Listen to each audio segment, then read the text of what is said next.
Eu sou formado primeiro em eletrotécnica, depois me formei em engenheiro elétrico. Por último, me formei em educação física para atender aqui o projeto. Já estava aqui no projeto, tinha iniciado o projeto, e com aquele pensamento que a gente, para atender o filho dos outros, a gente tem que entregar um bom produto, né? Aí eu fui me formar em educação física e depois me especializei e fiz pós-graduação em metodologia de voleibol. Eu moro em São Paulo, no centro de São Paulo, mais precisamente no bairro da Bela Vista. E aí eu venho para cá exclusivamente para o projeto. Atualmente estou vindo 4 dias na semana, que seria segunda e quarta para o curso dos jovens, né? Curso básico de voleibol. Sábado para treinar a equipe do projeto e de domingo para o voleibol comunitário, que é aquele voleibol que tem as portas abertas para quem quiser fazer um pouco de aula e depois participar do bate-bola. E aí é o domingo inteiro. Na parte da manhã nós temos aula para as crianças e à tarde para os adultos. Assim, eu já tinha paixão pelo esporte, mas nunca fui um atleta de voleibol. Me recordo que na minha adolescência até fui professor de voleibol para uma empresa próxima à minha casa, que atendia também como projeto aqui. Aí eles tinham uma quadra e me pediram para ensinar voleibol, era para as meninas, né, um time feminino. Então, ali na minha adolescência, 16, 17 anos, eu já tive os primeiros passos como professor de voleibol, mas nunca fui atleta, praticante, um grande jogador, mas sempre busquei conhecimento. Principalmente eu gosto muito dessa área da docência, né? Então, na realidade é assim. São 2 objetivos.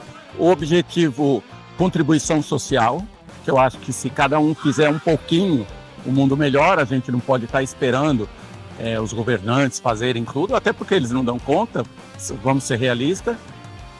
E isso também acabo tendo um feedback para mim como pessoa, né? Então, eu me sinto bem também, me engrandece como pessoa. Então, o próprio projeto me estimula a me desenvolver mais como técnico, como pessoa, como mais um membro da sociedade. Teve um aluno, ele não era para a idade, a aula não era para a idade adaptada dele, né? Mas como ele estava aqui na quadra, a gente fez ele participar, ele adorava participar da aula, colaborativo, queria ajudar a limpar a quadra sempre. E um dia a gente estava jogando, que no final da aula a gente termina com um jogo. E aí ele falou: professor, posso parar? Porque eu estou passando mal. Eu falei: tudo bem, senta ali na cadeira. Aí, nesse momento, eu esperei uns minutinhos, fui lá, perguntei para ele: você está melhor? Ele falou: não, professor, minha barriga está doendo. Eu falei: mas por quê? É que eu não comi nada. Então aquilo me cortou o coração de uma maneira tremenda, né? Porque uma criança que gasta muita energia fazendo esporte não tinha se alimentado, mas a gente sabe que a realidade é que não tinha com que se alimentar, não é porque ele não quis comer. Então, naquele momento, eu dei uma disfarçadinha, deixei o pessoal jogando, eu forneço os lanches para as crianças, então eu antecipei um pouquinho o horário, fui lá, peguei os lanches e entreguei, sabe? Mas foi essa frase de que estava passando mal porque estava com fome, nossa, me cortou o coração. Aquele momento foi assim, até de falar eu fico um pouco emocionado, porque são realidades que a gente vivencia. Muitas pessoas acabam não tendo nem noção que ainda existe isso, mas tem. E essa contribuição, né, dos objetivos que eu falei, a contribuição social, é amenizar um pouco isso, né? Não a fome em si, né, mas dar um suporte para crianças e jovens que estejam passando por isso e que a gente tangencia essas crianças e às vezes não percebe que eles estão com essa necessidade. Então aqui o projeto acaba oferecendo, né, os portões abertos para eles estarem aqui passando um tempo e dentro das possibilidades a gente atendê-los da melhor maneira, né, que nós também temos a nossa limitação. Uma observação que eu gosto de fazer e eu tenho trabalhado no projeto desde o ano passado, e fazendo com que todos, a comunidade, os alunos também compreendam que o tempo aqui na comunidade é diferente. Na realidade, o tempo no mundo é diferente para todo mundo. Apresentamos um trabalho no final do ano passado que se chama O Tempo na Quebrada, para a gente entender que a criança, o jovem, com menos recurso financeiro, o tempo corre mais rápido. Então, nesse sentido, eles têm que acelerar o processo de aprendizagem. Tanto é que eu faço questão de estar limpando a quadra. Eu não quero que ninguém me ajude. Eles têm que estar treinando enquanto eu limpo a quadra, enquanto eu limpo o banheiro. Eu não me importo disso. Eles têm que estar treinando. É essa a filosofia, para eles não perderem tempo. Por quê? Com 13 anos eles têm que trabalhar, 14 anos, estão ajudando os pais em algum trabalho e não tem aquele tempo de quem, teoricamente, tem uma situação financeira melhor. Então não vai ter aquele tempo à tarde para ir fazer aula num clube e tudo mais. Então o processo eu tento acelerar dessa maneira. Então eu cito, às vezes, como exemplo, um rapaz aqui, um jovem que tinha 16 para 17 anos, ele tinha um potencial atlético enorme, assim, saltava bem, tudo para o voleibol. Ele praticava futebol aqui, mas veio para o voleibol. E o que eu achei maravilhoso é que, assim, as primeiras aulas ele entendeu o que era o voleibol, assim, no sentido de colocar a bola para baixo, saltava muito. E ele se encantou pelo voleibol. Mas não deu 2, 3 meses de curso, que ele estava aqui já engajado no voleibol, ele teve que largar para ir trabalhar num supermercado, no caixa do supermercado, auxiliar, empacotador, e largou algo que ele estava gostando. Então isso se refere muito ao tempo,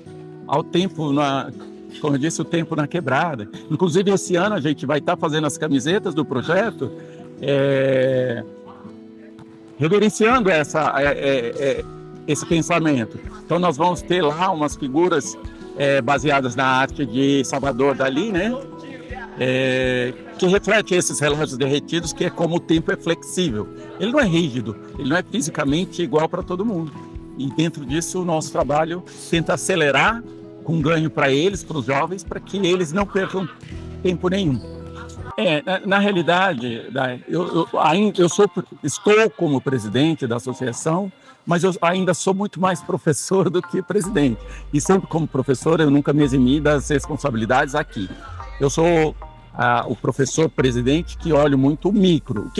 O micro da situação, que é o atendimento para o aluno, a situação com que ele vai encontrar o espaço. Então eu estou para saber se vai ter água na escola para ele poder se hidratar, se vai ter material, se a quadra está limpa. Essa receptividade dos alunos no espaço, que é o primeiro contato que eles têm. Então eu vou cobrando um pouco disso. Nesse último ano, então a gente conseguiu pintar a quadra, obras que parecem ínfimas, mas isso abre muito a visão de quem chega aqui, um aporte muito grande. Colocamos as redes para as bolas não caírem no quintal do vizinho, essas telas de proteção, também evitando com que eles subam em lugares para poder sofrer um acidente, e algumas pequenas obras aí para melhorar essa atenção primária, digamos assim, do aluno.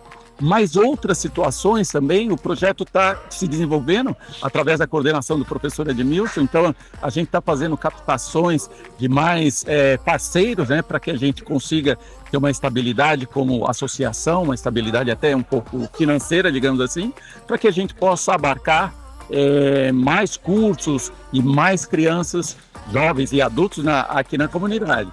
Então, a minha presidência em si é assim, muito com a parceria do professor Edmilson, eu olhando para o micro, ele olhando para o macro, se complementando, nos complementando, no sentido de aumentar o ganho do projeto em si, né? E o ganho do projeto sempre vai ser atender mais pessoas. Bem, a mensagem que eu posso deixar primeiro para os alunos é assim, entender que o tempo é flexível e o nosso tempo ele é curto, ele é acelerado, então não vamos desperdiçar esse tempo nenhum. Vamos treinar, vamos nos divertir, vamos nos sociabilizar cada vez mais. Para a comunidade, participação. Se cada um contribuir um pouquinho com o projeto, essa participação com o projeto é muito importante para a gente isso também, né? Porque todo mundo sai ganhando, né? Os filhos da comunidade, nós, professores, também sairemos daqui super recompensados com um crescimento em si. Então é assim, é uma inclusão de todo mundo e participação de todos, todo mundo sai ganhando.